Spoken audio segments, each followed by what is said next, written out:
When I was a kid, and we used to have, coming around the streets of London, the banjo player and the muffin man, you know, carried muffins and that.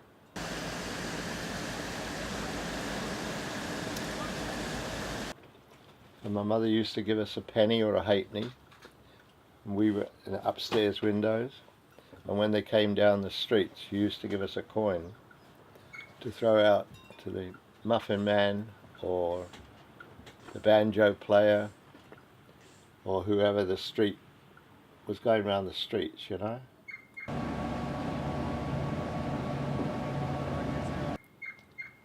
Because we were abjectly poor, but we were kind, you know.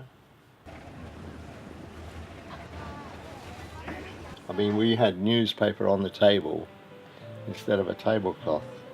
But times were hard, so what, you know? Get over it, get on with it. That is my thing. It's lots of people are miserable today, but, you know.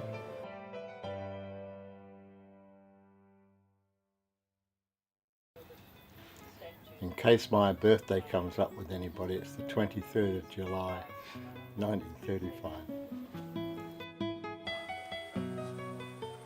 I went to 14 different schools, mainly around London. I was in London during the Blitz. My first school was Hogarth, the painter's school. It was like a prison camp. And they had stone walls around it with broken glass along the top of the wall, as if anybody would want to break into it after they left it, you know. It was not a good place.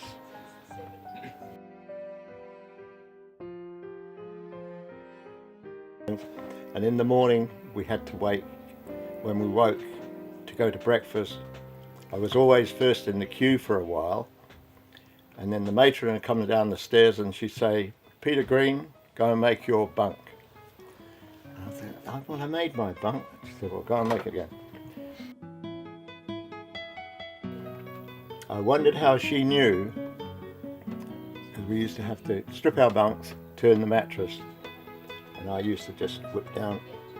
Anyway, she used to go along each bunk in the dormitory and put her hand in it, and if it was warm, if the bunk was warm, she'd strip it, because she knew that you hadn't made your bunk, you know. I've always been involved with the sea, but I thought going to sea was the best place for me to be, because you had a deck over your head, a warm bunk, and 3 meals a day, you know. Well, New Zealand, I came to New Zealand because it was as far away as you could get from the bullshit that went on in London and England with their posh accents, you might say, you know. New Zealand people are probably the best in the world.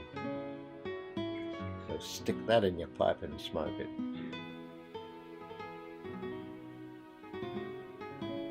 You never had fights on board ship. If you had any disagreement, you waited till the ship got into port and you'd settle your disputes on the wharf. Bang, you know. Did you? No, I didn't, because most people didn't want to fight me. And I used to protect kids at school, and anybody was being bullied in the playground, they used to come and see me. And I'd go over to them and say, "Well, cut it out, otherwise it's going to be bad for you."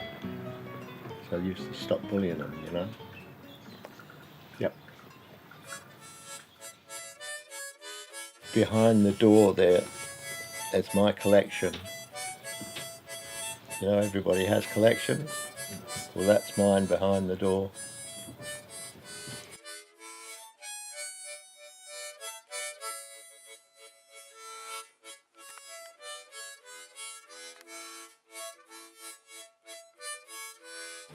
In Sardinia, this is a knife from Sardinia, and all the knives in Sardinia are that shape, like sardines. Big ones, small ones, like that, which is quite unique, I think.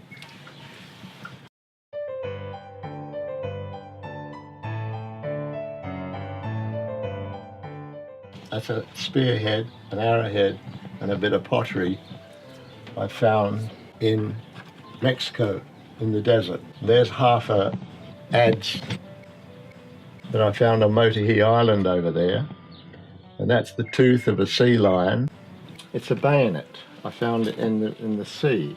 I found this on Rangitoto, and it's a musket ball. This is what they used to put the matches in. Swan Vista matches. This mug up here is from the ceramic. The vessel that sank was torpedoed. There was only one survivor during the Second World War, and it's got any money in it? Oh yeah, it's got 50 bucks in it.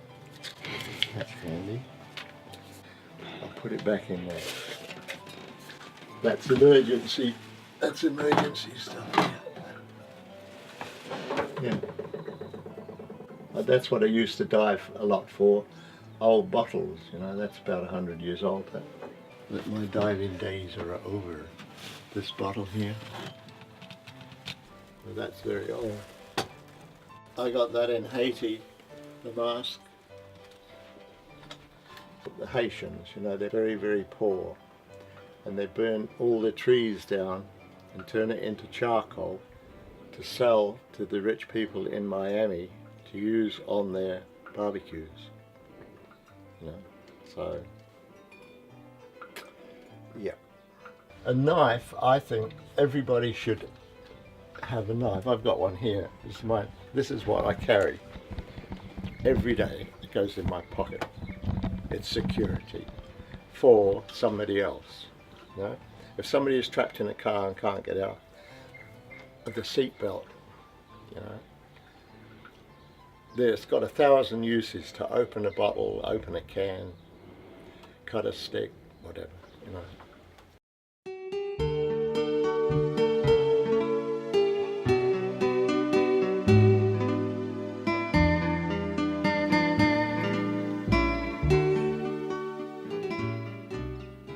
This might be blowing my own horn a bit, but you can edit it. I went to a meeting at the centre down there, and they said, you know, we're starting walking tracks on Waiheke. And they said, well, we've got these green and yellow posts and a sledgehammer, and they need to be put in all around the coast. So I stood up and I said, I'll do that. And next day, about 300 yellow and green posts arrived on the lawn up here, dumped on the lawn. It's just one of those things, helping out, you know. And old George, my old mate, the last time I saw him, he told me to bugger off, and I knew that he was going to die. Yeah. He died that night. Oh, he's been gone 4 years now. But he used to make lifeboats and give them boxes of lifeboats and give them to me, and I used to give a lifeboat to the bride when the people I married. Oh, marrying people was a big part of my life, yeah. It was great. This couple here, I married them at the lodge up the road here. I was sitting down on the beach, and this yacht came in, and this chap rowed ashore, and he got out of the dinghy and picked her up and carried her ashore and put her on the sand. This couple here, they came, she phoned from Marietta in Georgia in the USA saying, will you marry us? And I said, yeah. And this couple came out from Scotland. They wanted to get married up on the trig to see the view, and it was, the mist came down and you couldn't see in front of your nose, you know. A couple of toffs, eh? Yeah, it was a lot of fun, and I mainly did free. I did them free. Yeah, I used to tell them, put the money towards the children. Sweet as, you know. And I used to say to the bride, if your husband wants to go out and have a social drink with his mates. It shouldn't be any big deal, you know. And I used to say to him, if you see your wife with a tear in her eye, find out what the problem is and sort it out. So I come in here, look at my photos, play my guitar, don't go to funerals. You always want to remember people as they were, because funerals are so, they just bring you down, you know. Let the people just get on with their funerals. When you see somebody fallen, lend them a hand. Help them if you can, that's what you do. Help them if you can. I think it's most important that you don't step over a person. Not everybody is able to, but you do the best you can. I suppose that's what it's all about. Well, being a modest sort of a man, not really. I just stick up for people's rights, you know, and I always have. And what am I going to do next? Well, I'm not going to mow any more grass, if you want to know.